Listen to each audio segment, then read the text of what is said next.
ಗಡಿನಾಡು ಬಳ್ಳಾರಿಯಲ್ಲಿ ಬೆಳ್ಳಂಬೆಳಗ್ಗೆ ಐಟಿ ಇಲಾಖೆಯ ಅಧಿಕಾರಿಗಳು ದಾಳಿಯನ್ನ ಮಾಡಿದ್ದಾರೆ. ಬಳ್ಳಾರಿಯ 8 ಕಡೆ ದಾಳಿಯನ್ನ ನಡೆಸಿದ್ದಾರೆ ಐಟಿ ಇಲಾಖೆಯ ಅಧಿಕಾರಿಗಳು. ಬಿಜೆಪಿ ಹಾಗೂ ಕಾಂಗ್ರೆಸ್ ಬೆಂಬಲಿಗರ ಮನೆ ಮೇಲೆ ಈ ಒಂದು ದಾಳಿಯನ್ನ ಮಾಡಲಾಗಿದೆ. ನೋಡ್ತಾ ಇದ್ದೀವಿ, ಐಟಿ ಇಲಾಖೆಯ ಅಧಿಕಾರಿಗಳು ದಾಳಿಯನ್ನ ಮುಂದುವರಿಸಿದ್ದಾರೆ. ಬಳ್ಳಾರಿಯ 8 ಕಡೆ ದಾಳಿಯನ್ನ ನಡೆಸಿದ್ದಾರೆ ಐಟಿ ಇಲಾಖೆಯ ಅಧಿಕಾರಿಗಳು. ಬಿಜೆಪಿ ಹಾಗೂ ಕಾಂಗ್ರೆಸ್ ಬೆಂಬಲಿಗರ ಮನೆ ಮೇಲೆ ಈ ಒಂದು ದಾಳಿಯನ್ನ ಮಾಡಲಾಗಿದೆ. ಗಡಿನಾಡು ಬಳ್ಳಾರಿಯಲ್ಲಿ ಈ ಒಂದು ಐಟಿ ಇಲಾಖೆ ಅಧಿಕಾರಿಗಳು ದಾಳಿಯನ್ನ ಮಾಡಿರುವಂತದ್ದು. ದೊಡ್ಡ ದೊಡ್ಡ ನಾಯಕರ ಆಪ್ತರ ಮನೆಗಳ ಮೇಲೆ ದಾಳಿಯನ್ನ ಮಾಡಲಾಗಿದೆ. ಯಾರ ಮನೆಗಳ ಮೇಲೆ, ಯಾರ ಆಪ್ತರ ಮನೆ ಮೇಲೆ ಅನ್ನೋದನ್ನ ಕೂಡ ಹೇಳ್ತಾ ಇದ್ದೀವಿ. ಬಿಜೆಪಿ ಕಾಂಗ್ರೆಸ್ ನಾಯಕರ ಆಪ್ತರ ಮನೆಗಳು, ಅದರಲ್ಲೂ ಬಿಜೆಪಿ ಶಾಸಕ ಸೋಮಶೇಖರ್ ರೆಡ್ಡಿ ಬೆಂಬಲಿಗರ ಮೇಲೆ ದಾಳಿ ಮಾಡಲಾಗಿದೆ.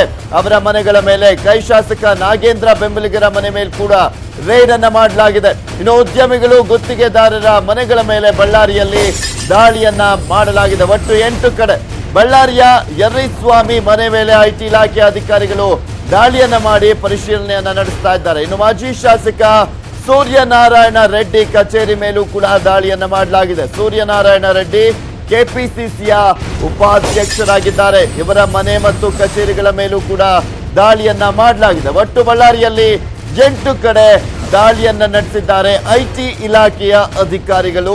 ಆ ಒಂದು ದಾಳಿ ಪರಿಶೀಲನೆ ಇನ್ನೂ ಕೂಡ ಮುಂದುವರೆದಿದೆ. ಇಷ್ಟು ದಿನಗಳ ಕಾಲ ನೋಡಿದ್ವಿ, ಈ ಭಾಗದ ಒಂದು ಪ್ರಮುಖವಾಗಿ ನಾಯಕರ ಮನೆಗಳ ಮೇಲೆ ದಾಳಿ ಆಗ್ತಾ ಇತ್ತು, ಗುತ್ತಿಗೆದಾರರ ಮನೆಗಳ ಮೇಲೆ ದಾಳಿ ಆಗ್ತಾ ಇತ್ತು, ಉದ್ದಿಮೆದಾರರ ಮನೆಗಳ ಮೇಲೆ ದಾಳಿ ಆಗ್ತಾ ಇತ್ತು. ಬೆಂಗಳೂರು ಏನು ಮೊದಲ ಹಂತದ 14 ಲೋಕಸಭಾ ಕ್ಷೇತ್ರಗಳ ವ್ಯಾಪ್ತಿಯಲ್ಲಿ ಸಾಕಷ್ಟು ದಾಳಿ ಆಗಿತ್ತು. ಈಗ 2ನೇ ಹಂತದ, ಕರ್ನಾಟಕದಲ್ಲಿ ನಡೀತಾ ಇರುವಂತಹ 2ನೇ ಹಂತದ ಲೋಕಸಭಾ ಕ್ಷೇತ್ರಗಳ ವ್ಯಾಪ್ತಿಗಳ ಮೇಲೆ ಇಲ್ಲಿ ಪ್ರಮುಖವಾಗಿ ದಾಳಿ ಆಗ್ತಾ ಇದೆ. ಗುತ್ತಿಗೆದಾರರು, ಉದ್ದಿಮೆದಾರರ ಮನೆಗಳು ಸೇರಿದಂತೆ ಬಿಜೆಪಿ ಮತ್ತು ಕಾಂಗ್ರೆಸ್ ನಾಯಕರ ಮನೆಗಳ ಮೇಲೂ ಕೂಡ ದಾಳಿಯನ್ನ ಮಾಡಲಾಗಿದೆ. ಅವರ ಆಪ್ತರ ಮನೆಗಳ ಮೇಲೆ ದಾಳಿಯನ್ನ ಮಾಡಲಾಗಿದೆ. ಬೆಳ್ಳಂಬೆಳಗ್ಗೆ ಐಟಿ ಇಲಾಖೆ ಅಧಿಕಾರಿಗಳು ಶಾಕ್ ನೀಡಿದ್ರು. ಒಟ್ಟು 8 ಕಡೆ ದಾಳಿಯನ್ನ ನಡೆಸಲಾಗಿರುವಂತದ್ದು ಬಳ್ಳಾರಿಯಲ್ಲಿ. ಅದರಲ್ಲೂ ಪ್ರಮುಖವಾಗಿ ಬಿಜೆಪಿ ಮತ್ತು ಕಾಂಗ್ರೆಸ್ ಆಪ್ತರ ಮನೆಗಳ ಮೇಲೆ ದಾಳಿಯನ್ನ ಮಾಡಲಾಗಿದೆ. ಬಿಜೆಪಿಯ ಶಾಸಕರಾಗಿರುವಂತಹ ಸೋಮಶೇಖರ್ ರೆಡ್ಡಿ ಅವರ ಆಪ್ತರ ಮನೆ ಆಗಿರ್ಬೋದು, ಹಾಗೆ ಬಳ್ಳಾರಿಯ ಗ್ರಾಮಾಂತರ ಶಾಸಕರಾಗಿರುವಂತಹ ನಾಗೇಂದ್ರ ಅವರ ಆಪ್ತರ ಮನೆಗಳ ಮೇಲೆ ದಾಳಿಯನ್ನ ಮಾಡಲಾಗಿದೆ. ಇನ್ನು ಕೆಪಿಸಿಸಿ ಉಪಾಧ್ಯಕ್ಷ ಸೂರ್ಯನಾರಾಯಣ ರೆಡ್ಡಿ ಅವರ ಮನೆ ಮತ್ತು ಕಚೇರಿಗಳ ಮೇಲೂ ಕೂಡ ದಾಳಿಯನ್ನ ಮಾಡಲಾಗಿದೆ. ಅವರೂ ಸೇರಿದಂತೆ ಒಟ್ಟು 8 ಕಡೆ ಐಟಿ ಇಲಾಖೆಯ ಅಧಿಕಾರಿಗಳು ಇವತ್ತು ದಾಳಿಯನ್ನ ಮಾಡಿದ್ದಾರೆ. ಪರಿಶೀಲನೆಯನ್ನ ಕೂಡ ನಡೆಸ್ತಾ ಇರುವಂತದ್ದು. ಬಳ್ಳಾರಿಯಲ್ಲಿ ಇರುವಂತಹ ಉದ್ದಿಮೆದಾರರು ಮತ್ತು ಗುತ್ತಿಗೆದಾರರು ಇವರ ಮನೆಗಳ ಮೇಲೆ ಒಟ್ಟು 8 ಕಡೆ ಐಟಿ ಇಲಾಖೆ ಅಧಿಕಾರಿಗಳು ಬೆಳ್ಳಂಬೆಳಗ್ಗೆ ಶಾಕ್ ನೀಡಿದ್ದಾರೆ. 2ನೇ ಹಂತದ ಚುನಾವಣೆ ನಡೀತಾ ಇದೆ ಬಳ್ಳಾರಿಯಲ್ಲಿ. ಕರ್ನಾಟಕದಲ್ಲಿ ನಡೀತಾ ಇರುವಂತಹ 2ನೇ ಹಂತದ ಚುನಾವಣೆ ನಡೀತಾ ಇರುವಂತದ್ದು, ಲೋಕಸಭೆ ಚುನಾವಣೆ. ಇನ್ನ ಉಳಿದಿರುವಂತದ್ದು ಇವತ್ತು ಮತ್ತೆ ನಾಳೆ, ಕೇವಲ 2 ದಿನ ಬಾಕಿ ಇದೆ. ಇಂತಹ ಸಂದರ್ಭದಲ್ಲಿ ಇಲ್ಲಿ ಪ್ರಮುಖವಾಗಿ ಹಣ ಸಾಗಾಟ ಆಗಿರ್ಬೋದು, ಹಣ ಹಂಚಿಕೆ ಆಗಿರ್ಬೋದು, ಇದೆಲ್ಲದರ ಬಗ್ಗೆ ಒಂದು ಇನ್ಫಾರ್ಮೇಶನ್ ಬಂದಿರುತ್ತೆ. ಸೊ ಹೀಗಾಗಿನೇ ಐಟಿ ಇಲಾಖೆ ಅಧಿಕಾರಿಗಳು ದಾಳಿಯನ್ನ ಮಾಡಿರ್ತಾರೆ. ಸೊ ಹೀಗಾಗಿ ಇವತ್ತು ಬಳ್ಳಾರಿಯಲ್ಲಿ ಐಟಿ ಇಲಾಖೆ ಅಧಿಕಾರಿಗಳು ಬಿಜೆಪಿ ಮತ್ತು ಕಾಂಗ್ರೆಸ್ ನಾಯಕರು ಮತ್ತು ಅವರ ಆಪ್ತರಿಗೆ ಶಾಕ್ ನೀಡಿದ್ದಾರೆ. ಆ ಒಂದು ದಾಳಿ ಇನ್ನೂ ಕೂಡ ಮುಂದುವರೆದಿದೆ. ಅಲ್ಲಿ ಪರಿಶೀಲನೆಯನ್ನ ಕೂಡ ನಡೆಸಲಾಗ್ತಾ ಇದೆ. ಬಳ್ಳಾರಿ ಗ್ರಾಮಾಂತರ ಶಾಸಕ ನಾಗೇಂದ್ರ, ಹಾಗೆ ಬಳ್ಳಾರಿ ನಗರ ಶಾಸಕ ಸೋಮಶೇಖರ್ ರೆಡ್ಡಿ ಇವರ ಆಪ್ತರ ಮನೆಗಳ ಮೇಲೆ ದಾಳಿಯನ್ನ ಮಾಡಲಾಗಿದೆ.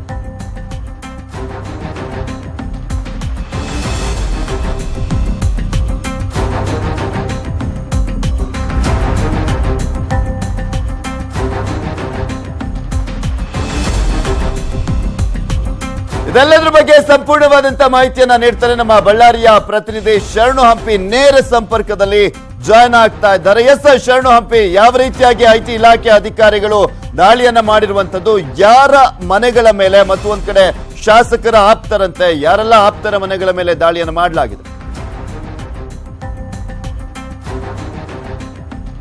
ಪೃಥ್ವಿರಾಜ್, ಗಣಿನಾಡು ಬಳ್ಳಾರಿಯಲ್ಲಿ 4ಕ್ಕೂ ಹೆಚ್ಚು ಮನೆಗಳು ಮತ್ತು ಕಚೇರಿಯ ಮೇಲೆ ಐಟಿ ಅಧಿಕಾರಿಗಳು, ಚುನಾವಣಾಧಿಕಾರಿಗಳು, ಅಬಕಾರಿ ಇಲಾಖೆ ಅಧಿಕಾರಿಗಳು, ಎಲ್ಲರೂ ಸ್ವೀಪ್ ನ ಇರುವಂತಹ ಅಧಿಕಾರಿಗಳೆಲ್ಲರೂ ಕೂಡ ಸೇರಿ ಒಟ್ಟು 30ಕ್ಕೂ ಹೆಚ್ಚು ಅಧಿಕಾರಿಗಳ ತಂಡ 4ಕ್ಕೂ ಬೇರೆ ಕಡೆಗೆ, ಅಂದ್ರೆ ಬಳ್ಳಾರಿ ನಗರದಲ್ಲಿರುವಂತಹ 4 ಮನೆಗಳು ಮತ್ತು ಕಚೇರಿಗಳ ಮೇಲೆ ಐಟಿ ದಾಳಿ ಮಾಡಿದೆ. ಇಂದು ಬೆಳಗ್ಗೆಯಿಂದ ಐಟಿ ದಾಳಿ ಮಾಡಿರೋದು. ಇದರಲ್ಲಿ ಪ್ರಮುಖವಾಗಿ ಕಾಂಗ್ರೆಸ್ನ ಮುಖಂಡರಾದಂತ, ಕಾಂಗ್ರೆಸ್ನ ಉಪಾಧ್ಯಕ್ಷರಾದಂತ ಸೂರ್ಯನಾರಾಯಣ ರೆಡ್ಡಿ ಅವರ ಕಚೇರಿ ಮತ್ತು ಮನೆ ಎರಡರ ಮೇಲೂ ಕೂಡ ದಾಳಿಯನ್ನು ಮಾಡಿದ್ದಾರೆ. ಇನ್ನು ಬಿಜೆಪಿಯ ನಾಯಕರು ಕೂಡ ಅವರ ಮನೆ ಮೇಲೆ ಮತ್ತು ಕಚೇರಿ ಮೇಲೂ ಕೂಡ ದಾಳಿ ಮಾಡಿದ್ದಾರೆ. ಇದರಲ್ಲಿ ಸೋಮಶೇಖರ್ ರೆಡ್ಡಿ ಅವರ ಆಪ್ತ ವಲಯದಲ್ಲಿ ಗುರುಸ್ಕೊಂಡಿದ್ದಂತ ನರಸಿಂಹ ರೆಡ್ಡಿ ಅವರ ಮನೆ ಮೇಲೂ ಕೂಡ ದಾಳಿ ಆಗಿದೆ. ಆದ್ರೆ ಅಲ್ಲಿ ಯಾವುದೇ ರೀತಿಯಾದಂತ ನಗದು ಅಥವಾ ಏನು ಅನಧಿಕೃತವಾದಂತ ಹಣ ಸಿಕ್ಕಿಲ್ಲ ಅಂತೇಳಿ ಮಾಹಿತಿ ಇದೆ. ಇದೀಗ ನಾವು ಬಳ್ಳಾರಿಯ ಕಾಂಗ್ರೆಸ್ನ ಶಾಸಕರಾದಂತಹ ನಾಗೇಂದ್ರ ಅವರ ಸಂಬಂಧಿಕರ ಮನೆಯಲ್ಲಿದ್ದೇವೆ. ಮನೆ ಮುಂದೆ ಯರಿಸ್ವಾಮಿ ಅವರ ನಿವಾಸ ಇದು. ಈ ನಿವಾಸದಲ್ಲೂ ಕೂಡ ಐಟಿ ಅಧಿಕಾರಿಗಳ ತಂಡ ಈಗಾಗಲೇ ದಾಳಿಯನ್ನು ಮಾಡಿದರೆ ಪರಿಶೀಲನೆ ಕೊನೆ ಹಂತದಲ್ಲಿ ಬಂದಿದೆ. ಈಗಾಗಲೇ ಅಲ್ಲಿರುವಂತ ಜನರು ಕೂಡ ಪಂಚನಾಮೆ ಮಾಡ್ತಿರುವಂತ ದೃಶ್ಯನೂ ಕೂಡ ಕಂಡು ಬರ್ತದೆ. ನಾಗೇಂದ್ರ ಅವರ ಸಂಬಂಧಿಕರ ಮನೆ ಇದು. ಇವರ ಮನೆ ಸೇರಿದಂತೆ ಒಟ್ಟು 4ಕ್ಕೂ ಹೆಚ್ಚು ಕಡೆಗೆ ದಾಳಿ ಆಗಿದೆ. ದಾಳಿ ಸಂದರ್ಭದಲ್ಲಿ ಪರಿಶೀಲನೆ ಮಾಡಿದರೆ ಇಲ್ಲಿ 2 ಲಕ್ಷ ನಗದು ಸಿಕ್ಕಿದೆ. ಆದ್ರೆ ಅದಕ್ಕೆ ಅಧಿಕೃತವಾದಂತ ಲೆಕ್ಕ ಇರೋ ಕಾರಣಕ್ಕಾಗಿ ಅವರು ಅದ್ರ ಬಗ್ಗೆನೂ ಕೂಡ ಸಮರ್ಪಕವಾದಂತ ಮಾಹಿತಿನೂ ಕೂಡ ಇದೆ ಅಂತೇಳಿ ಈ ಬಗ್ಗೆ ಮಾತಾಡ್ಲಿಕ್ಕೆ ಇಲ್ಲಿರುವಂತ ಮಾತಾಡ್ಸೋಂತ ಪ್ರಯತ್ನ ಮಾಡ್ತೀನಿ. ಸರ್, ಅವ್ರ ಸಂಬಂಧಿಕರು ಯಾರಿದ್ರಿ? ಅಲ್ಲಲ್ಲ ಸರ್, ಎಷ್ಟು ಗಂಟೆಗೆ ಬಂದ್ರು? ಏನು 7 o'clock ಬಂದಿದ್ದಾರೆ. ಎಷ್ಟು ಜನ ಬಂದ್ರು ಸರ್? ಐಡಿಯಾ ಇಲ್ಲ ಸರ್, ನಾನು ಈಗ ಜಸ್ಟ್ ಈಗ ಬಂದಿದ್ದೇನೆ. ಇನ್ನು ನಡೀತಾ ಇದೆಯಾ? ಇನ್ನು ನಡೀತಾ ಇದೆ ಸರ್, ಪಂಚನಾಮ ಬರ್ತಾ ಇದ್ದಾರೆ. ಪಂಚನಾಮೆ ಈಗಲೂ ಕೂಡ ನಡೀತಾ ಇದೆ. ಅದನ್ನು ಕೂಡ ನೋಡಬಹುದು. ಆ ದೃಶ್ಯಗಳನ್ನು ಕೂಡ ನ್ಯೂಸ್ ಸೆಟ್ನಲ್ಲಿ ತೋರಿಸ್ತಾ ಇದೀವಿ. ಕೊನೆ ಹಂತದಲ್ಲಿ ಬಂದಿದೆ. ದಾಳಿಯ ನಂತರ ಪೂರ್ತಿ ಇದಾಗ್ತಿರೋದು. ಈಗ ಈಗಾಗಲೇ ಸೂರ್ಯನಾರಾಯಣ ರೆಡ್ಡಿ ಅವರ ಕಚೇರಿ ಮೇಲೆ ಏನ್ ದಾಳಿ ಮಾಡಿದ್ರು ಅಲ್ಲೂ ಕೂಡ ಯಾವುದೇ ರೀತಿಯಾದಂತ ನಗದು ಸಿಕ್ಕಿಲ್ಲ ಅನ್ನುವಂತ ಮಾಹಿತಿ ಲಭ್ಯ ಆಗ್ತಾ ಇದೆ. ಇನ್ನು ಸೋಮಶೇಖರ್ ರೆಡ್ಡಿ ಅವರ ಆಪ್ತ ವಲಯದಲ್ಲಿ ಗುರುಸ್ಕೊಂಡಂತ ನರಸಿಂಹ ರೆಡ್ಡಿ ಅವರ ಮನೆ ಮೇಲೂ ಕೂಡ ದಾಳಿ ಮಾಡಿದ್ದಾರೆ. ಇನ್ನು ಶ್ರೀರಾಮುಲು ಅವರ ಅವರ ಮನೆ ಮೇಲೂ ಕೂಡ ಏನು ಅಲ್ಲಿರುವಂತ ರಾಜು ಅನ್ನೋರ ಮನೆ ಮೇಲೂ ಕೂಡ ದಾಳಿ ಮಾಡಿದ್ದಾರೆ. ಅಲ್ಲೂ ಕೂಡ ಯಾವುದೇ ರೀತಿಯಾದಂತ ನಗದು ಸಿಕ್ಕಿಲ್ಲ ಅಂತ ಹೇಳಿ ಬಹಿರಂಗ ಪ್ರಚಾರಕ್ಕೆ ಕೊನೆಯ ದಿನ ಇದು. ಈ ಹಿನ್ನೆಲೆಯಲ್ಲಿ ಇವತ್ತು ದಾಳಿ ಆಗಿದೆ. ಒಂದು ವಾರದ ಹಿಂದೆ ನಕ್ಷತ್ರ ಹೋಟೆಲ್ ಅಲ್ಲೂ ಕೂಡ ದಾಳಿ ಆಗಿತ್ತು. ಆ ಸಂದರ್ಭದಲ್ಲಿ ಅನಿಲ್ ಲಾಡ್ ಅವರು ಇದ್ದಂತ ರೂಮ್ ಮತ್ತು ಬೇರೆ ಬೇರೆ ರೂಮ್ಗಳಲ್ಲೂ ಕೂಡ ದಾಳಿಯನ್ನ ಮಾಡಿದ್ರು. ಇದೀಗ ಇಂದು ಮತ್ತೆ ಬೆಳಗ್ಗೆ ಐಟಿ ಅಧಿಕಾರಿಗಳು ದಾಳಿಯನ್ನು ನಡೆಸಿ ಪರಿಶೀಲನೆ ಮುಂದುವರಿಸಿದ್ದಾರೆ. ಪೃಥ್ವಿರಾಜ್, ಓಕೆ, ಥ್ಯಾಂಕ್ ಯು ಶರಣು ಹಂಪಿ, ನಿಮ್ಮೆಲ್ಲ ಡೀಟೇಲ್ಸ್ ಗಾಗಿ. ನೋಡಿದ್ವಿ ಬಳ್ಳಾರಿಯಲ್ಲಿ ಯಾವ ರೀತಿಯಾಗಿ ಐಟಿ ಇಲಾಖೆ ಅಧಿಕಾರಿಗಳು ದಾಳಿಯನ್ನ ಮಾಡಿದ್ದಾರೆ ಅಂತ.